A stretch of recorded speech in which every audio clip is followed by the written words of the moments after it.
জীবনে সব করো কিন্তু কল সেন্টারে চাকরি করো না। ঠাম্মা, আমি তো মোবাইলে রিসার্চ করলাম, তাও নেটওয়ার্কের প্রবলেম হচ্ছে কেন? নাগা তো কোম্পানিকে ফোন লাগাও।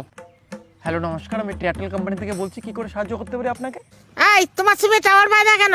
এই সমস্যার জন্য আমরা খুবই দুঃখিত ম্যাম। আচ্ছা, এটা এয়ারটেল সিম না? না না, এটা প্লাস্টিকের সিম। নাতনি, এটা প্লাস্টিকের সিম না? এটা বলছি না তো, বললাম কি এটা কোন কোম্পানির সিম? এক চড়ে গাল ফাটে দিন। এটা মোট সিম, প্লাস্টিকের না। এটা কোনো কোম্পানির সিম নয়, এটা মোট সিম।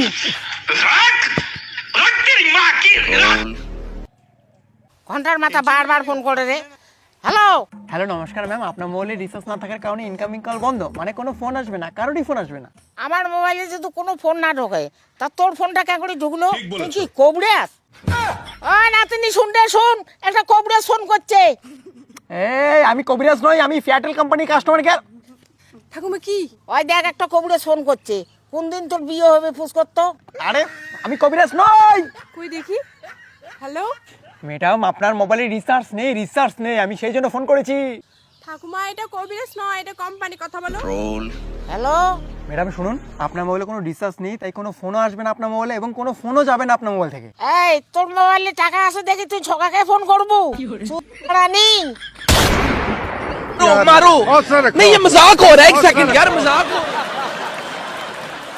আচ্ছা ম্যাডাম, আপনি বলুন তো, আপনি রিচার্জটা কবে করবেন? আমার কথা বলার কেউ নাই, আমি এই জন্য রিচার্জ করবো না। ওহো দুঃখিত। আচ্ছা আপনি বলতে পারবেন আপনার কথা বলার কেউ নেই কেন? তুই কি আমার ভাতার তো পার্সোনাল কথা বলবো?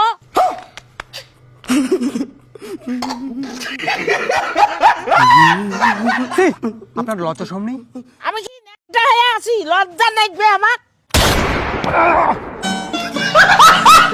এই, তোর লজ্জা নাই? বুড়ি মাঝিকে বারবার ফোন লাগাচ্ছিস, তোর বউ ছাওয়া নাই? এই একদম আমার বউ নিয়ে কথা বলবেন না, একদম মার্ডার করে ফেলবো। তোর মতন ফালতু মানুষের হাতে না মরবো, তার চেয়ে আমি ফেনতে ঝুলবো। পাগলার গোষ্ঠী নাকি রে? আয় নাতনি, ফেনত যাইয়া ঝুলং, আন তো গামছাটা। ঠাকুমা, বাইরে তো কোনো ফ্যানে নাই। बंद करो, हाथ जोड़ के मैं मोदी साहब से गुजारिश करता हूँ। শুনেন ম্যাডাম, আপনার সিমে যে রিচার্জ নেই, সিমটা কিন্তু কাজে দেবে না। কাজে না দে যেদু, তা ভাঙি ফেলান সিমটিয়া।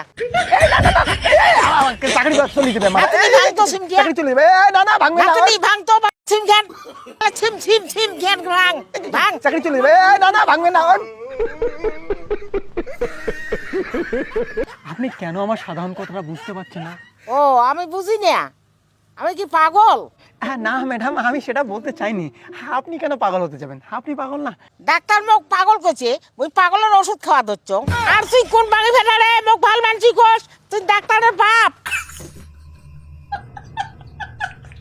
ম্যাডাম শুনুন, একটু ভালো করে শুনুন। আগে তুই কয়া, মোর নাম্বারটা কোটে পাছিস? ম্যাডাম, আমরা কোম্পানি থেকে বলছি, আমাদের কাছে সবার নাম্বার থাকে।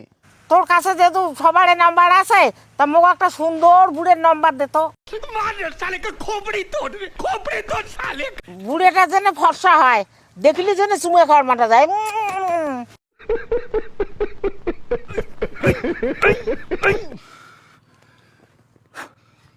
আচ্ছা ম্যাডাম, আপনি বলবেন আপনি রিসার্চ করবেন কিনা?